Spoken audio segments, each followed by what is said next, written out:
정부가 전세 사기 특별단속 중간 결과를 발표했습니다. 10달 동안 검거된 피의자는 3,000명에 육박하고 300명 가까이 구속됐습니다. 피해자의 절반 정도는 청년층이었습니다. 취재기자 연결해서 자세히 들어보겠습니다. 윤혜리 기자.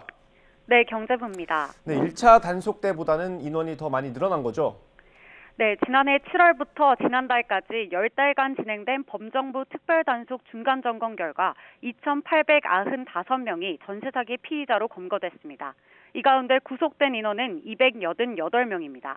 지난해 1차 단속 때보다 954명이 추가로 검거됐고 구속 인원도 120명 늘었습니다. 수사 과정에서 확인된 피해자만 3,000명에 육박하고 피해액은 4,500억 원이 넘습니다. 특히 사회에 이제 막 발을 들인 청년층에 피해가 집중된 것으로 나타났습니다. 피해자 35.6%가 30대, 20대가 18.8%로 10명 가운데 5명이 2030인생입니다. 또 이번 단속에서는 전국에 10,000채가 넘는 주택을 보유한 무자본 갭투자 10개 조직 등 모두 31개 일당이 적발됐습니다. 이들 가운데 6개 조직에 대해선 단순 가담자도 주범과 같은 처벌을 받게 되는 범죄단체 조직죄가 적용되게 됩니다.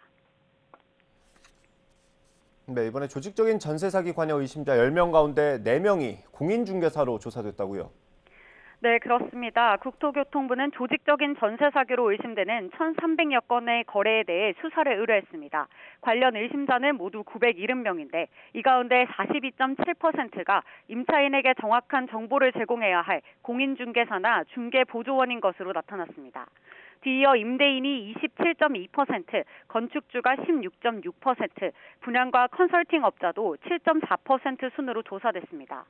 전세 사기 의심 거래 피해액은 2,445억 원에 달했는데 서울 강서구가 833억 원으로 가장 피해가 컸습니다. 수사를 의뢰한 피해자는 모두 558명으로 61%가 2030 청년층이었습니다. 정부는 피해자들의 실질적인 피해 회복을 최우선적으로 고려하고 다수의 피해자가 발생할 경우 피해액을 합산해 법정 최고형까지 구형하는 등 전세 사기 범죄를 뿌리 뽑겠다는 계획입니다.